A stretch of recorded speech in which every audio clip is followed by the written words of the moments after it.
I can say that we can see a paradigm shift, if I can call it like this, these days in Indonesian coffee production. Good coffee is not about the coffee itself. It's about your approach to this coffee. And if you treat your Robusta like you treat your Arabica, like in growing, in processing, in drying, the result will be surprising, you know? I want to talk about processing. That I know about your formation as a Q processing professional, but not only that, I believe certificates are very nice, but experience is the most important thing. I just trying this, which is first. Is this the first direct trade you are working with? Yeah. Well, you always want to do more. Like, at least I always want to do more.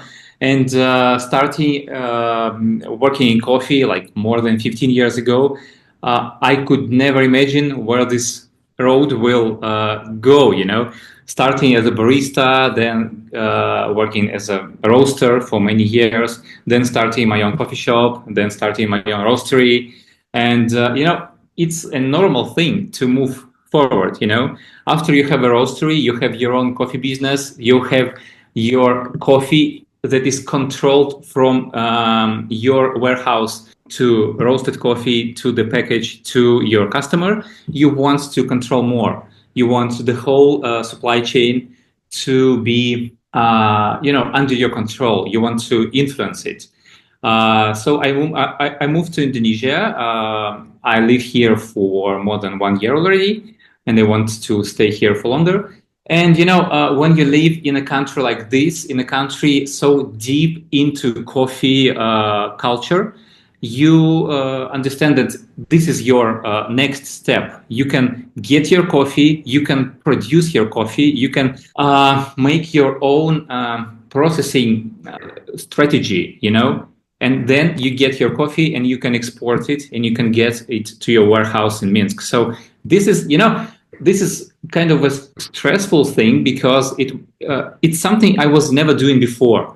But in life, there are always things you never do before, especially in business. If you want to go forward in business, you have to do things you've never done before. So all the paperwork, all the documents you need to make when you make export from some coffee country, this was the most difficult part. And making coffee itself, making fermentation protocols was much easier, because paperwork is always something that kills me. It's so complicated. The protocols we implied gave us the results we wanted to get. So this is quite a good result, and we want to make some new lots this year. So yeah. So how was working with coffee producers? When you talk about Indonesia and specifically where you are, which is Bali, right? We always think that coffee is perfect already. There's a lot of things like climate change and challenges that not always on the budget, and you have to work with that. And also, there is protocols that maybe for some people might be new, and they're not always willing to change to adopt new techniques or new information. So how this process was for you and the group of producers you work with? This is interesting because Indonesian coffee industry producing side is a totally different thing from what people think it is. What we really know about Indonesian coffee, what we knew like 10, 15 years ago. We knew this giling basah process, this semi-washed process that is supposed to be low quality coffee. We also knew this luwak coffee, which is actually animal's poop. It's kind of exotic thing, but it's nothing really special, and there is no quality in it. There is also this spicy flavor that we could discuss about Indonesian coffee like 10 years ago.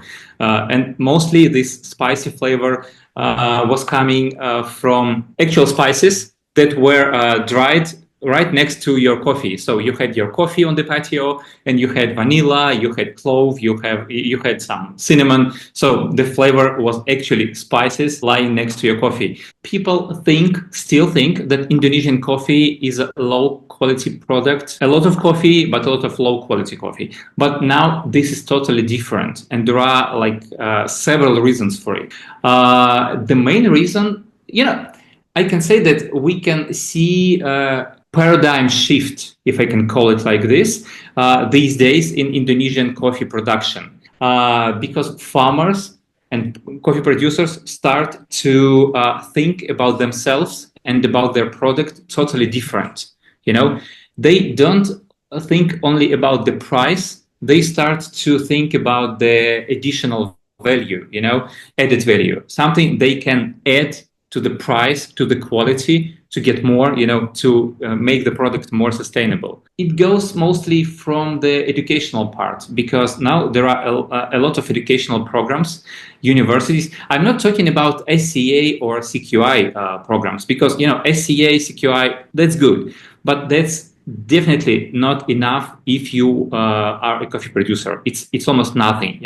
I'm mostly talk about real universities, agriculture universities, some departments in basic universities that give you a wide range of knowledge of coffee chemistry, physics, biology, genetics, everything that will give you a real understanding of how to start making coffee, and that's why a lot of young people go to coffee producing these days in Indonesia. And this is beautiful, because I could never see it in any other country. Because when you imagine a coffee farmer in your head, you always think about some older people, some farmer like 50s, 60s years old, some people that are making some agricultural things there at the farm. But here you can find a lot of coffee farmers, a lot of producers that are 25, 30 years old after the university. They come back to the farm, to their parents' farm, to start changing things, to start making some innovations.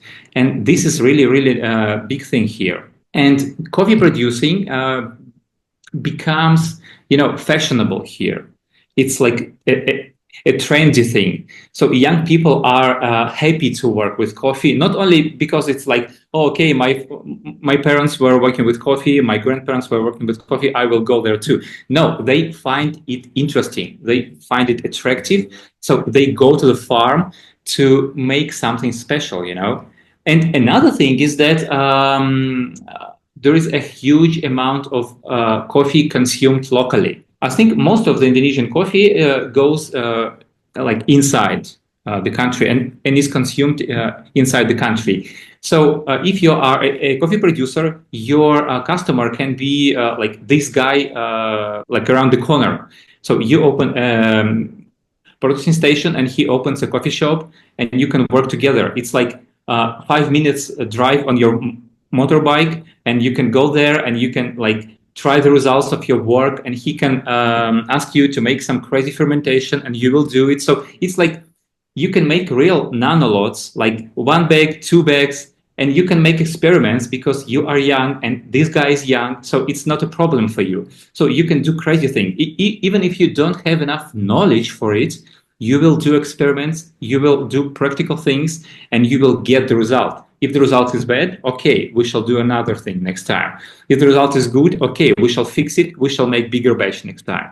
What I'm impressed about, you said, is the education part of locally, yeah, because we all know about the education programs worldwide by ECA or CQI, but most of the time those are out of reach of most coffee producers because of the costs and are not always well customized to specific regions. Is there any Robusta also in Indonesia? And how do they combine? Is there a farmer that has Robusta and Arabica varietals, or they completely different in one way or another? Well, there is a lot of Robusta here because Robusta is the fundamental part of day-to-day life of an Indonesian. And it's a main part of coffee bubuk. It's like ground coffee. It is made in cup, like basic coffee, regular coffee. It's mostly Robusta. So yeah, Robusta is like really, really popular. And I have changed my mind about Robusta greatly after trying some Robustas here. Because what I see, good coffee is not about the coffee itself. It's about your approach to this coffee. So you can get a good cup, you can get a good flavor from like different coffees if you take the right approach. And if you treat your Robusta like you treat your Arabica, like in growing, in processing, in drying, the result will be surprising. I've tried some anaerobic Robustas and they were like really, really beautiful. You can make hand brew like V60 or Chemex from it, and it will be just, fruity, sweet, intense. It's great. It's beautiful. It's really nice. But, of course, the price will be higher than that we want Robusta to be. So, it's always about the supply and demand. This Robusta will go to the local market because some crazy owners of a coffee shop will want to have a Robusta, anaerobic Robusta in their coffee shop. But this coffee unfortunately will never go abroad, will never be exported because nobody in Europe, in the USA, in like anywhere will be crazy enough to have some expensive anaerobic Robusta on the menu. It's like this. I think that this thing will change in like 5 years or so, but now it's like this, unfortunately. Speaking about local varieties, there is a lot of Liberica here. And some farmers make some really nice Liberica coffee, but, Liberica has great potential because the cherry is quite big, it's like really big. Mm-hmm. And there is a lot of pulp in it. And this pulp is like sweet, intense in taste. You can always it's like a real cherry. There is a lot of pulp. You can eat it. And this amount of pulp gives me an idea that this coffee will be good in fermentation because, you have a lot of sugars for the fermentation. So I think the next big thing here will be Liberica.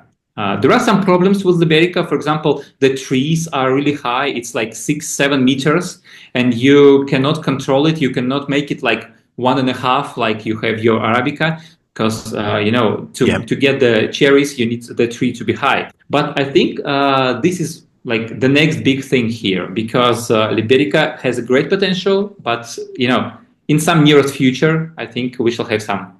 I've seen many farmers in Latin America using hybrids, which is a bit Robusta, a bit Arabica, and they have great results with treatment. And as you well mentioned, let's forget about the specialty.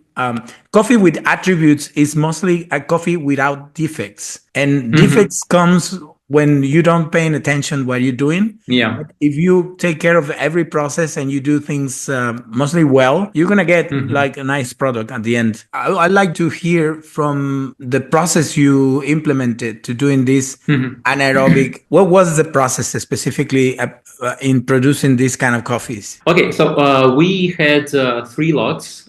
We had basic natural, we had anaerobic natural, and we had fancy honey papaya. This is something special we made. So natural coffee was just it was basic natural, but quite longer than it is considered to be like usually. Because usually natural coffee is like 3-4 weeks.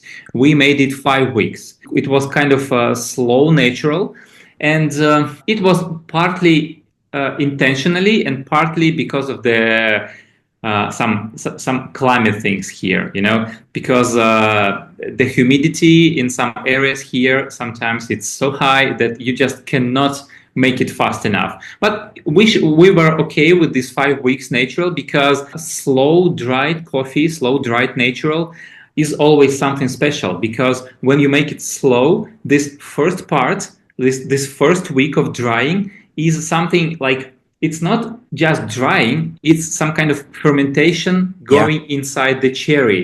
So all you need to do is to control it, to mix it, to stir it often enough. You need to control the temperature, the humidity, and if it goes well, you will have this enhanced sweetness, enhanced fruitiness because of this first week, when you have not only dry but also some kind of fermentation that slowly becomes like slower and slower as the cherry dries, you know. So how often you were doing this stirring coffee?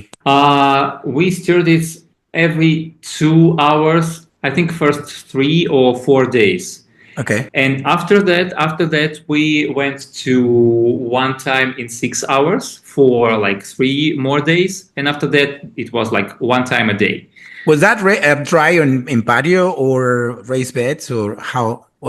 Raised beds in a greenhouse. That makes a lot of difference with the humidity. And also, for the first 3 days, we did this thing. At night, we put the coffee in the piles. Like volcanoes? Yeah, in the piles to keep the temperature. Because, you know, the temperature difference between day temperature and night temperature is like really big. It can be like plus 35 during the daytime. And at night, even in the greenhouse, it can go like 10 degrees lower. So we wanted to keep it, you know, not to have these fluctuations in temperature. Yeah. And when you keep it in a pile, inside the pile, the temperature is higher than the outside. In the morning, there was another problem because usually you have this dew point in the morning. When the temperature gets high, you have this dew point when you can see water on the cherries. So if you keep it in the pile, you will have a lot of water getting inside the pile, and this will be a problem because you want the cherries to be drying, you know. So yeah, of course, every morning we made it flat and stirred it every 2 hours. Yeah. How you decide the fermentation, and what was your purpose when you decided that you will do part of the lot under fermentation process? You know, what we found here is that those hybrids that you mentioned here, here it's really different to find clean Arabica that was not crossed with Robusta in some generation, because, you know, there was a huge problem with coffee leaf rust and other problems here with the coffee in 80s and 70s. So to keep the coffee, to keep the harvests, Indonesians had to move to hybrids. So now to find a Typica or Bourbon or something like this, it's kind of a difficult thing because mostly people grow hybrids. And it's like S-line or Catimors. So what we found is that those Catimors are really good when they are fermented.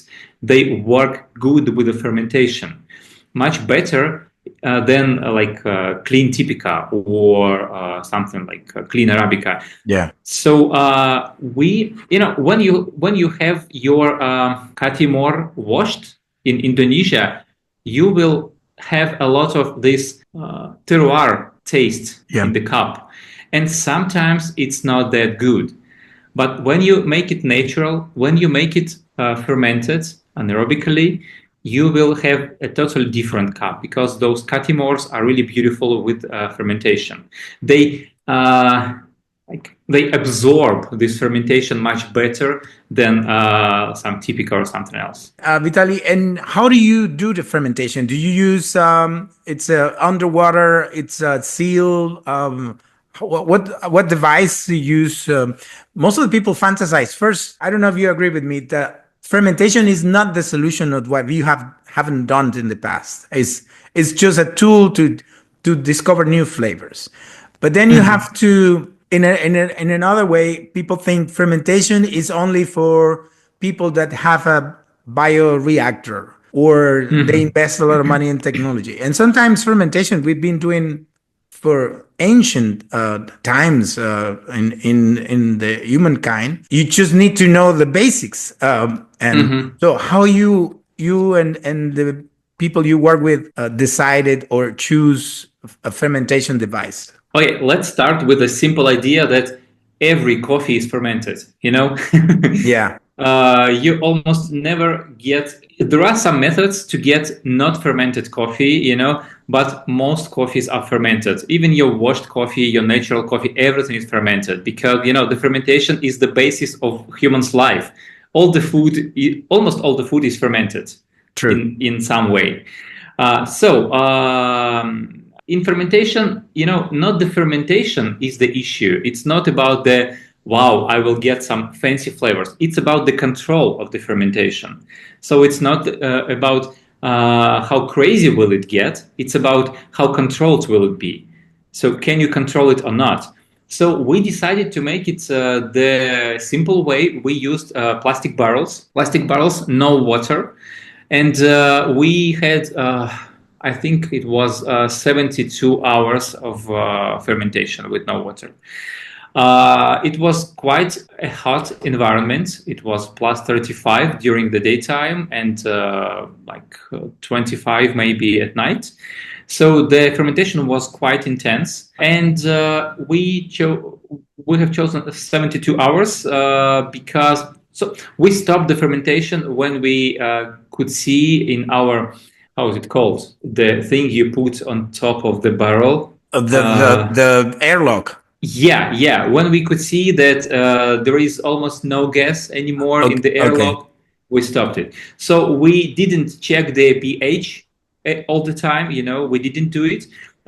We didn't check the temperature of the cherries themselves. We just controlled the temperature outside, and we controlled the air. So after we got our coffees, after 72 hours, the pH was around 4, I think. So it was quite low, but not too low. So the fermentation was not that crazy, you know. So if you tried the coffee, you could see that you get these tropical flavors.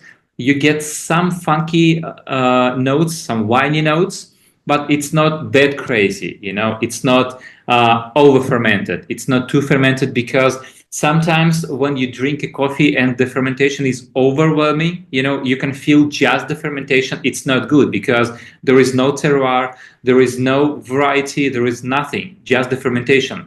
And as the cup cools down, it's almost impossible to drink this coffee because it's too much, it's too crazy, you know. So we tried to make it like lighter, to make it more drinkable, more like fruity, tropical fruits, but that's all. That's a good point because it's important for coffee producers to consider that what you are trying to do. Of course, anyone can do whatever they please to do, but the main goal should be to let the varietal to express itself and to maybe add some new layers of flavors, as you mentioned, with a bit of fermentation that maybe will give the coffee a bit of a round body, a bit of a fruity flavors, but not too invasive in terms of like everything combined could be elegant, you know, a really good coffee that people might just enjoy. I was talking to a friend in this channel from Honduras, and he mentioned the reason why fermented coffee is dried faster. Did you notice this in your lots? I think they dry faster just because the cellular structure of the bean is a bit like distracted by the fermentation. That's why this coffee is roasted differently, and that's why it's drying faster. Yeah, we mentioned it. It's almost always like this. Yeah. So you need to be even more careful with these coffees because it's so easy to dry too fast, you know, to go too fast, and the quality will be lower because this coffee will not be consistent. This coffee will not be good to for the storage, you know. You will not have this year to store it in your warehouse. It will start fading after like 3-4 months. Because you are an experienced roaster, can you tell me more about how you roast it differently? Fermented coffees. What's the main point there? It's just airflow. It's just temperature. Because if you just push the temperature, you're just gonna destroy your work. No, of course not. No. You cannot push the temperature with fermented coffees, with deeply fermented coffees. Vice versa, you should go like really, really carefully. And the color of the beans will lie to you, because when you look in your dryer during the roasting time, you will see that the color of the bean is much darker than washed coffees in the same phase of roasting. Yeah. Because this coffee looks totally different, and you usually go for shorter and for a shorter roast with a lower temperature, with lower final temperature, because these coffees doesn't need to be roasted deeper, because they are already destroyed by the fermentation. So if you go faster, if you go deeper, if you go higher, you will destroy this coffee, and it will be just burnt. What would you be, just to wrapping things up and appreciating your knowledge, what would you be your three advices for any coffee producers that might want to try different processes, like maybe not just the traditional ones, but fermentation processes? Starting living here and starting working with processors, I understood one really important thing. We think differently. I, as a roastery owner and a processor, we think from totally different points of view. I think from as a businessman, I think about the profits, about the margin for my business and everything. Of course, I think about quality and blah, blah, blah. But when it comes to business, I think about the margin and about the profit for the business.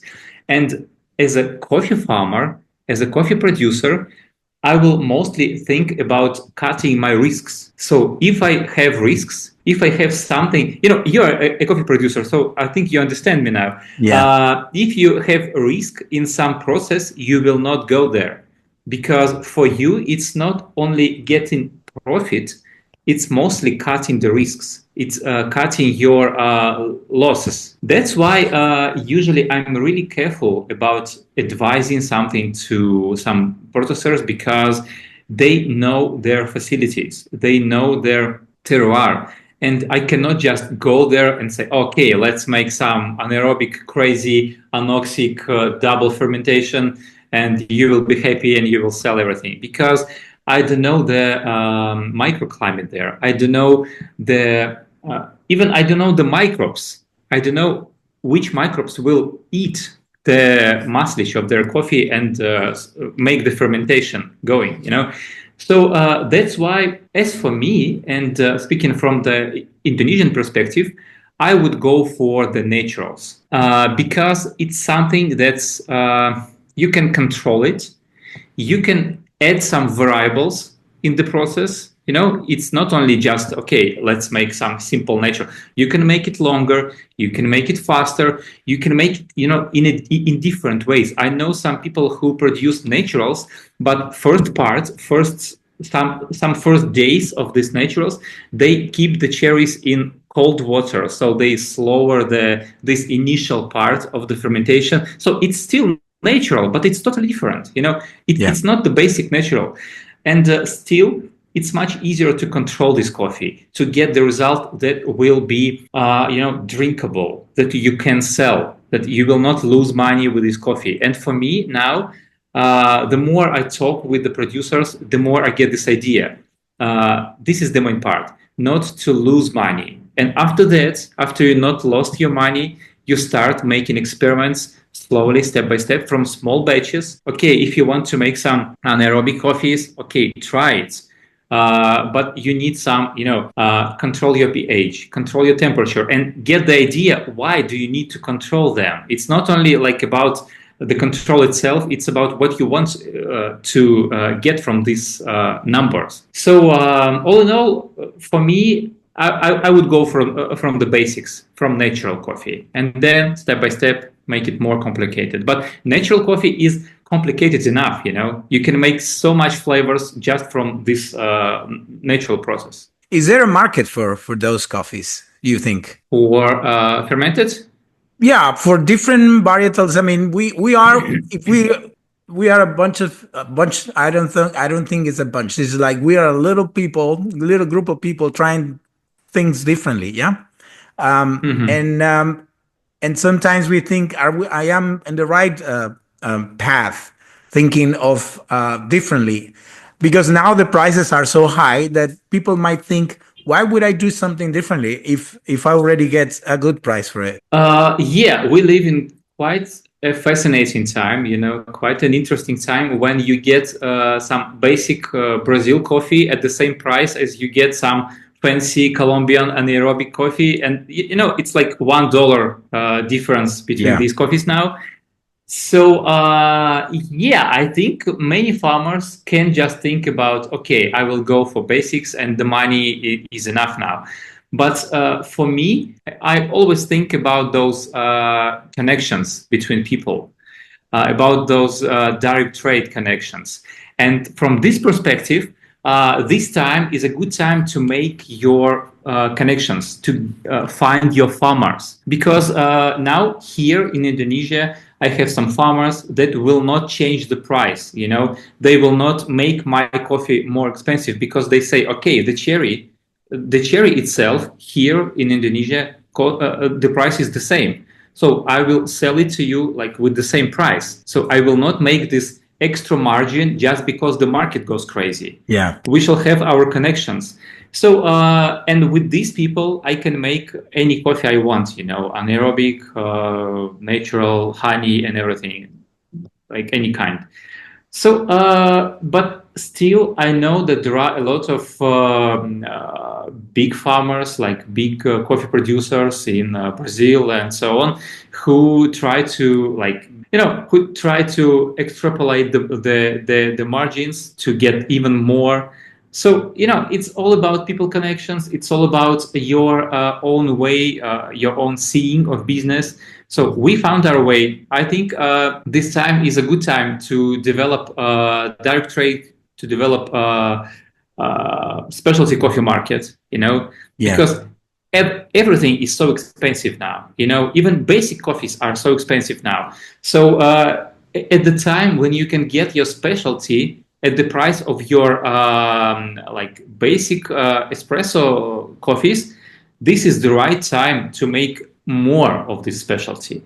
For me, as a roastery owner, So for me, this is the time when I can grow this part of the market, like specialty coffee market, because when basic coffees were like $5, $6 per kilo, and specialty were like 20, like 12, 15, and 20, the difference is big. It's so difficult to explain to your customer why the difference. Mm-hmm. But here now, the difference is almost like it's so small, So it's so easy to explain to the customer, okay, people, now you can try this coffee.